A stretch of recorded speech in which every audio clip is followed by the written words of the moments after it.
Hello friends,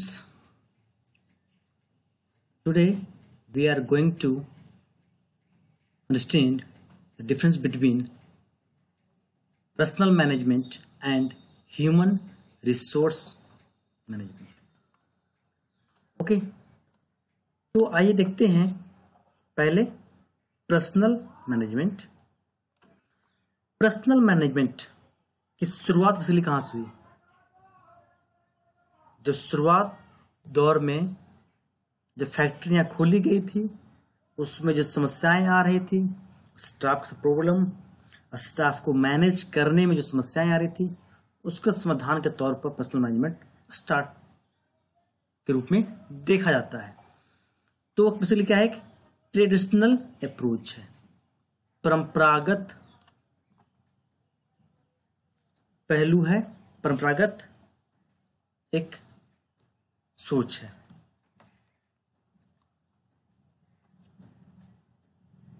अगर यही बात करें मॉडर्न एचआरएम का, तो ये क्या है? एक मॉडर्न अप्रोच है। जिस तरह से मानव का विकास होता चला गया और इंडस्ट्री का डेवलपमेंट हुआ, उस तरह से धीरे धीरे लोगों की सोच बदली, कार्यशैली बदली, और किस तरह से ह्यूमन वर्किंग से लेकर ह्यूमन कैपिटल या ह्यूमन रिसोर्स के तौर पर देखा जाने लगा। That's a modern approach. Personnel management में basically focus on personnel administration किया जाता था। एम्प्लॉयज वेलफेयर हो गया एंड लेबर रिलेशन, मतलब कि कुछ तौर पर जैसे कि जो स्टाफ हैं उनके वेलफेयर के लिए, और उसका एक जो रिलेशन होता है ऑनर एंड लेबर, एक उस टाइप से किया गया संबंध, उस तरह का स्थापित किया गया।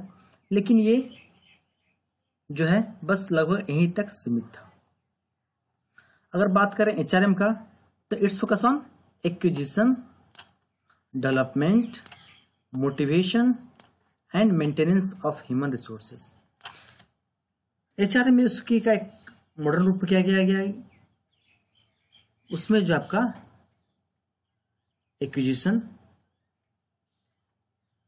मतलब कि hiring of staff,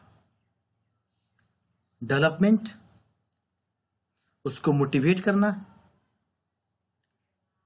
and maintenance, मतलब कि ट्रेनिंग देकर, यू कैन से कि अदर फैसिलिटीज देकर, लाइक से fooding, lodging, better residence, health facilities, ये सब आपका कर सकते हैं मेंटेनेंस ऑफ ह्यूमन रिसोर्स में आ सकता है। तो ये जो है चेंजेस आया क्योंकि ह्यूमन रिसोर्स का इंपॉर्टेंस धीरे धीरे बढ़ चुका था। इसमें जो है पर्सनल मैनेजमेंट में ह्यूमन रिसोर्स को बेसिकली एज ए इनपुट मानते थे कि बस लेबर आया है, काम किया और प्रोडक्शन हो गया। इसमें क्या है? Assume people as a important and valuable resource, क्योंकि जो है अभी तक बेसिकली पर्सनल मैनेजमेंट जाता रही है, लेबर मुंशी तक ही सीमित थे। अब ये सीएमडी और एमडी, मतलब मैनेजिंग डायरेक्टर और डायरेक्टर भी बनने लगे, और जो इस तरह से प्रॉपर कंपनी चलाने लगे। अब मालिक का चलाकर एक स्टाफ चला रहा था। तो it's not considered as a valuable resource. Like example आप जानते हैं, जैसे गूगल का सीईओ कौन है? अभी सुंदर पिचाई, और सबसे पेप्सिको। तो इट्स अ वैल्यूएबल रिसोर्स क्योंकि अपने दम पर एक पूरा पूरा कंपनी चला रहा है। फोकस ऑन एम्प्लॉय सेटिस्फैक्शन, बस यहाँ पे जो स्टाफ है उसको एम्प्लॉय सेटिस्फाई कैसे संतुष्टि मिल सकती है, इससे ध्यान दिया गया। और यहाँ पे क्या किया गया? Focus on goal achievement, like कि अगर इस कंपनी का अगर सेल अगर 5 करोड़ है, तो नेक्स्ट फाइनेंशियल ईयर में किस तरह से हम 7 करोड़ 10 करोड़ पर इस तरह गोल अपने आप को अचीव करेंगे। पर्सनल मैनेजमेंट में क्या था?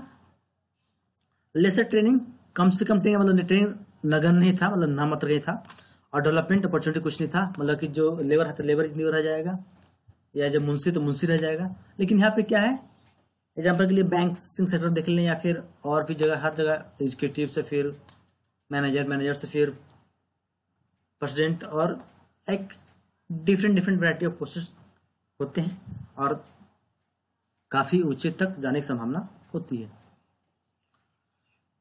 ये क्या था, उसके लिए एक रूटीन फंक्शन था, और ये क्या था, ये एचआरएम क्या है, एक स्ट्रेटजिक फंक्शन, मतलब जिसका एक ऐसा फंक्शन जिसमें जो है ओवरऑल डेवलपमेंट किया जा रहा है, मतलब ऑर्गेनाइजेशन का डेवलपमेंट, स्टाफ का डेवलपमेंट और better manage of human resource as well. Okay, so this is the difference between basically personnel management and HRM. I hope कि आपको समझ में आया होगा। If you have any doubt, write down in comment box. See you in the next video very soon.